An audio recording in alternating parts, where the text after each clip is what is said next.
ہم اہل سنت کے پیچھے نماز پڑھنے کو جائز سمجھتے ہیں. میں خود اس پہ عمل کرتا ہوں, صرف تقریر نہیں کرتا. جب کبھی ایسا ہوتا ہے اہل سنت عالم کھڑا ہوا ہے تو میں اس کے پیچھے نماز پڑھتا ہوں, ہاتھ کھول کے پڑھتا ہوں, سجدہ رکھ کے پڑھتا ہوں,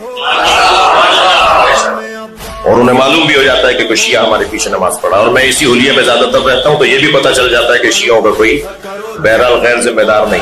اہل سنت علماء کے پیچھے نماز پڑھنا ہمارے یہاں جائز ہے. ہمارے ہاں اہل سنت علماء کے پیچھے نماز پڑھنا جائز ہے, اور نماز وہی صحیح ہے, بعد میں گھر جا کے بھی دوبارہ نہیں پڑھنی. بہت سارے لوگ کہیں گے لو مولانا ایک ہی نماز نہیں پڑھی جا رہی تھی, آپ تو دو پڑھوانے کی بھی بات کر رہے ہیں. تو نہیں, وہی نماز کافی ہے.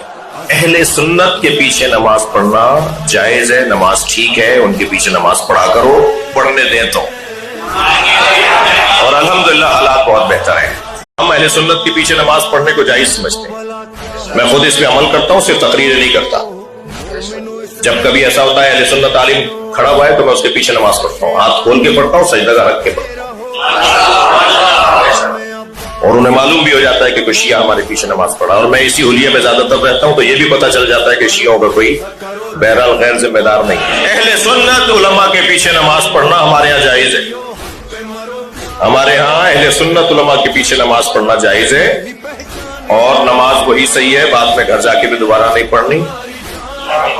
بہت سارے لوگ کہیں گے لو مولانا ایک ہی نماز نہیں پڑھی جا رہی تھی, آپ تو دو پڑھوانے کی بھی بات کر رہے ہیں. تو نہیں, وہی نماز کافی ہے.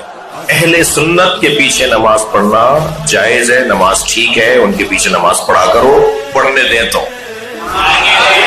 اور الحمدللہ حالات بہت بہتر ہیں.